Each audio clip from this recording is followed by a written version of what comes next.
We're sitting with Morgan Lytle this morning. It's the Friday before Morgan goes back to school to become a junior this year at Tucker High School, and it's the 1st of September. And we asked Morgan to come in as a part of the Living History of Our Church series, in which we've interviewed a number of people who are vital parts of our congregation, and we've asked Morgan to come in and sort of give us a view from the perspective of having grown up in St. Andrews, and some of the memories he has about that, and some of his observations and some of his thoughts about where we may be going in the future. So, Morgan, first of all, I guess I can ask you this. How old are you? I'm 16 years old. And you were born in Richmond, and your parents were already members of St. Andrews when you were born. Is that fairly accurate? As far as I can remember, yeah. In other words, this is the only church you ever remember going to? Yep. Okay. How early are your memories about church? Tell us about some of your first memories. Well, you might not believe it, but I remember being in Miss Kathy's class, and I was pretty small then. But I don't know if I remember ever being in nursery. I think I do, because I remember they had those wheeled things that you'd ride around on, and I'd always take them out in the hall. And I remember having the Easter egg hunts. That's about as far back as I can go. What's the first Christmas at St. Andrews that you remember? It was, I can't give you the exact year or anything like that, but I do remember before we had this new social hall behind us, we had the one upstairs, which was very low ceiling and very flat and wide, but I remember we had the Christmas tree there, and I remember Santa, and who was Santa? I forgot his name. Was it always Mr. Gherkin? Yes, I remember it was Mr. Gherkin. It was usually played by two other people, but I didn't know it was Mr. Gherkin at the time. Yeah. Of course, I was like maybe 2 or 3, but I remember they had this fireplace, and then the Christmas tree, and then Santa's chair. Yeah. And he'd throw, what do you call them? What did he throw? The candies. What kind of candies? Tootsie Rolls. Right. I remember those. That was his trademark, wasn't it? Oh, yeah. Yeah. Love Tootsie Rolls. And as you grew up in the church and in the Sunday school, who are some of the people you remember from your earliest times? You mentioned Miss Kathy. Who is that? Miss Kathy is the teacher downstairs, and I remember having the other Miss Sarah, not Miss Sarah Moore, but Miss Massey. Yeah. I had her for one class, and then I had,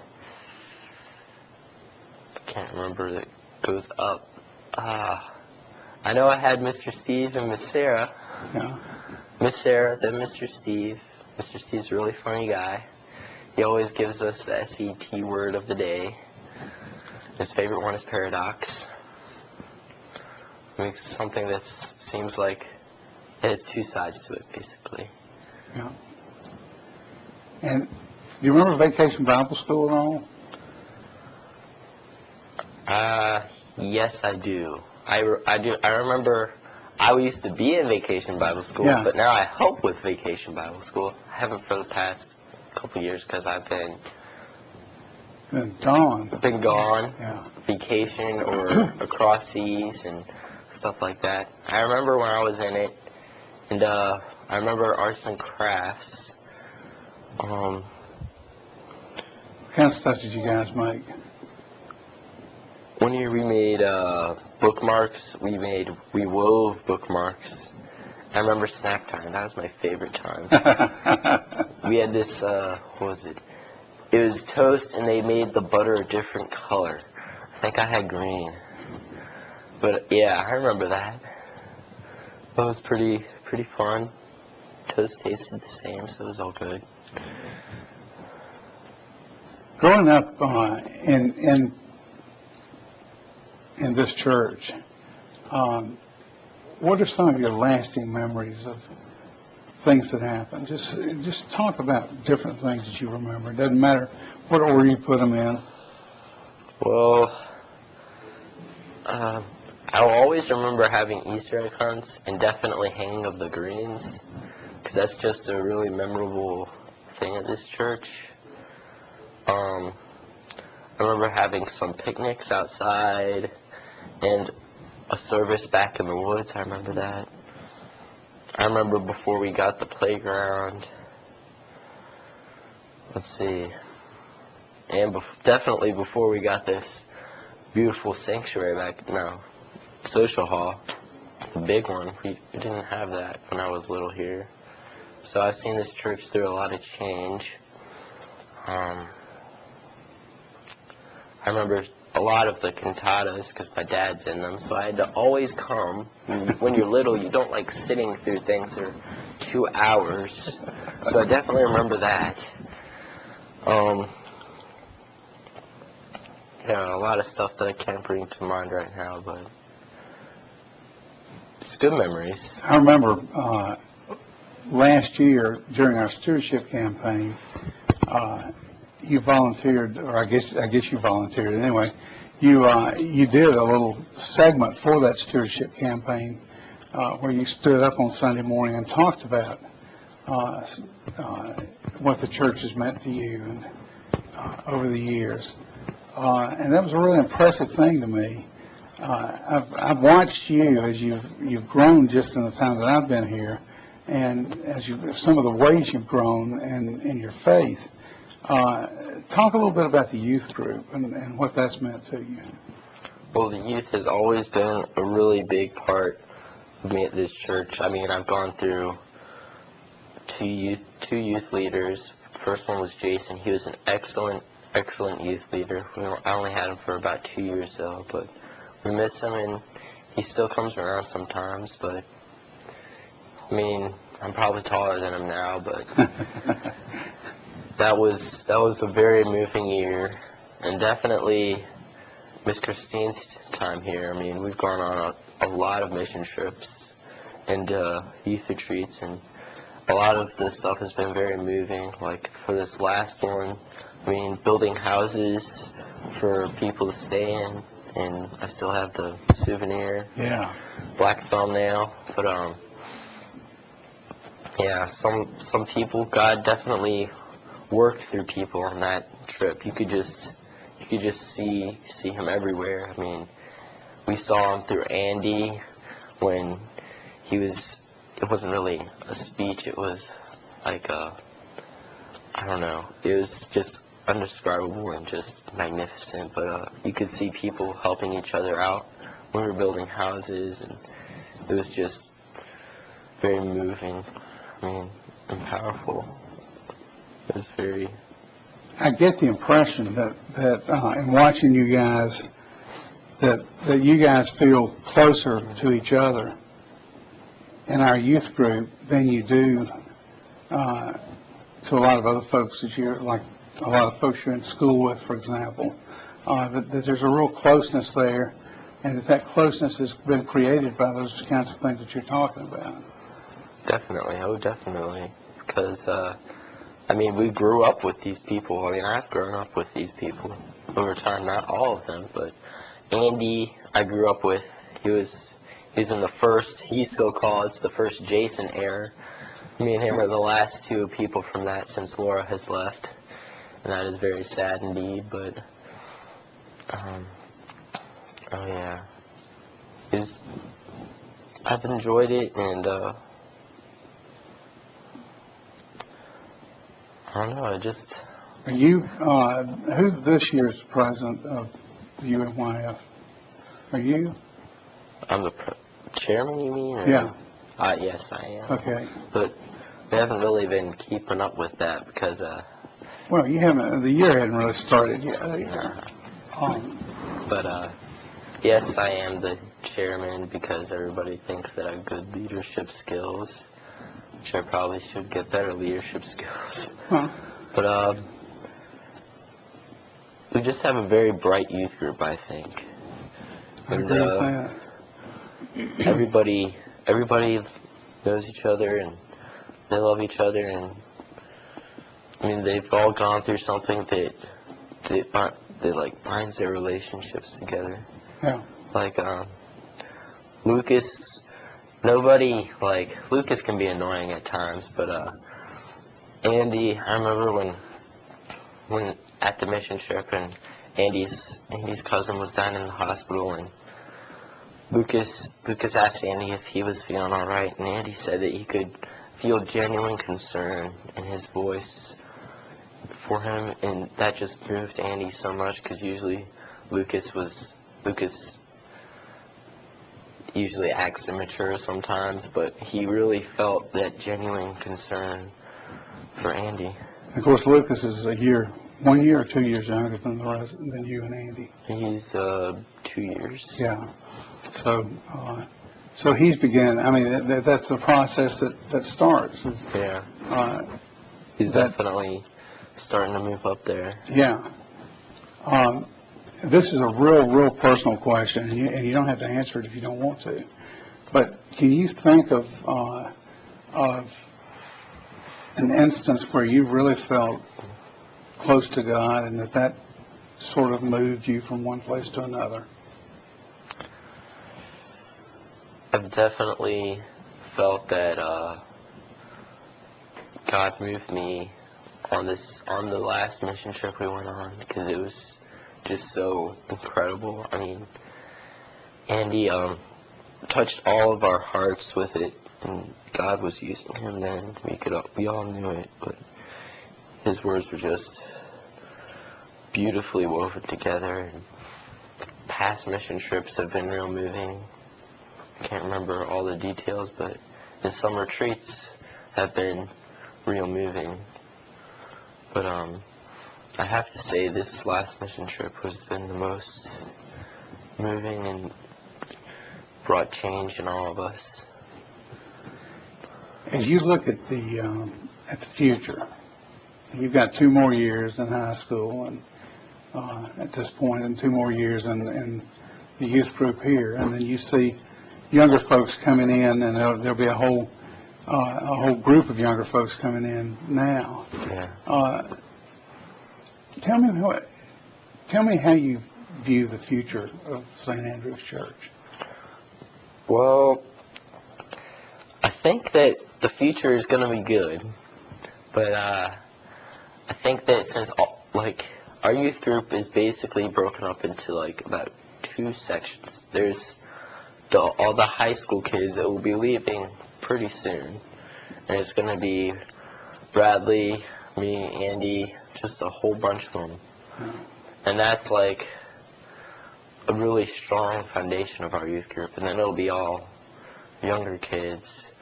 But I mean, if we want to keep the youth group going, we need to get more kids, and I know you've been trying to do that, and that's going to be a vital key to keeping the youth group going and the church going, because we need young people to come and join and keep this thing going. You know, one as I've talked with you a number of times, it seems to me that the church is a really important part of your lives. It's not just something that your parents make you participate in, but it really has become something that you take ownership of, and you're excited about moving your part of that ministry along and improving it and widening it in any way we can do that. Mm-hmm. And that's a really neat thing, because I'm sure you know people who say the only reason I go to church is because my parents won't get off my back. Oh, yeah. And I don't get that impression with you guys. Well, I really don't. The reason they say that is because they go to church willingly, but they don't like their parents to force them to do stuff. I guess because they want to grow up faster. But I mean, when I was little, I didn't really want to come to church because I'd be so tired, because I didn't like waking up early. Because I think when I was little, we'd go to early church, and I didn't like that. I remember I just couldn't sit still. I mean, I never can really sit still. I mean, I feel like jumping up right now, but I remember I used to go down when we got the new. I'd just go out and sit in the hall and just wait for my parents to come out. But at some point in time, I remember that I just started liking church, and especially when you got here, Al. I mean, well, thank you. definitely, the church has been like a new flame has been lit in it, you know, since you've been here. I mean, Don't worry, I'll pay you later for saying that. no, but I really mean it. I mean, my mom says that this is like one of the best things that has happened to this church is Al, and I mean, I can only remember Keith really being the pastor, but I mean, when he was getting ready to leave, that's when I started getting into church and wanting to come. Well, I know that you guys, you and even Joanna, even though she's 2 years younger than you are, and the whole class that Joanna's in, have really made this place a very welcoming place for me. And you've shown me time and time again, you've lived out your faith. I mean, I watch you guys, and I watch you guys go on these mission trips, and you're anxious and eager to do it. It's not just something you do because there's nothing else to do. And you come back, and it's like neat things have happened. And, Oh yeah.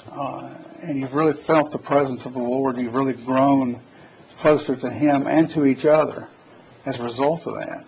Always something always happens on a mission trip. I mean, somebody's always gonna get hurt. For instance, somebody's always gonna. Why don't you hold that phone up real good so the camera can really see it? I've had this for around 4.5 weeks now. So, but anyways, I mean, a lot of people just love going there and meeting people. I mean, Kelsey, we call her the social butterfly because she is definitely not afraid to go up to any group, no matter who they are or what they dress like or what they say. She'll just go up and say hi and introduce herself, and that she has definitely gotten other members of the youth group to really come outside their safety box or safety bubble. And Joanna has helped with that too. I mean, it's mostly the girls who are not afraid, but. You know, I've noticed that even here at St. Andrews about the way that, and it's not just the girls, it's you guys too.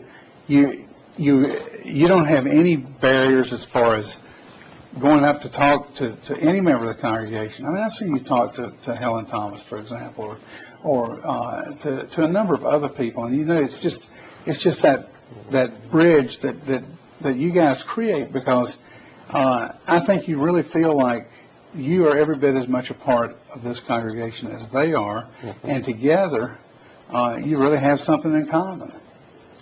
And in many instances, we see where kids just sort of stay off to the side, and they get treated like the old out of sight, out of mind stuff, you know, and that's not the case here.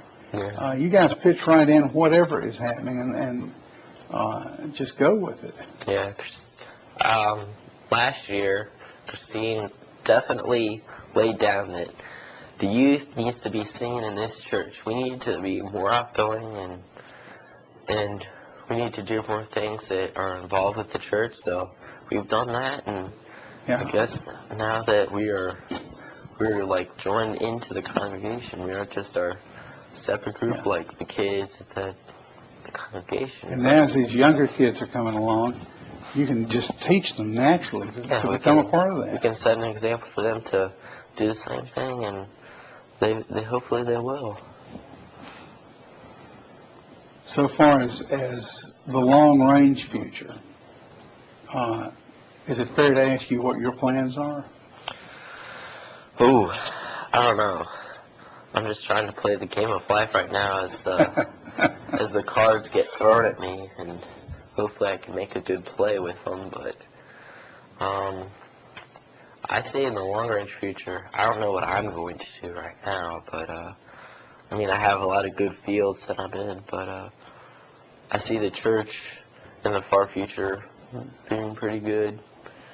I mean, if the youth continues to hold together and be strong as it is right now, then it'll definitely be a good church. If they can bring more younger people in at like a picnic or this All America thing we're gonna have, and I mean, I remember the day the day Christine handed out those flyers, I went and put them up all over my neighborhood and put them in mailboxes, and then the next day they all got rained down and blown away, but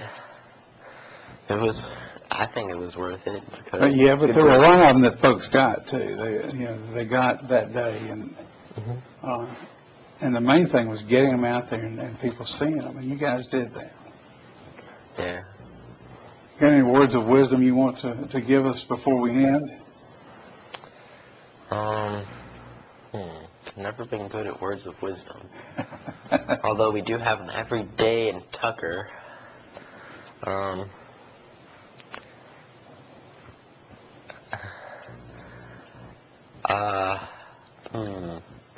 Always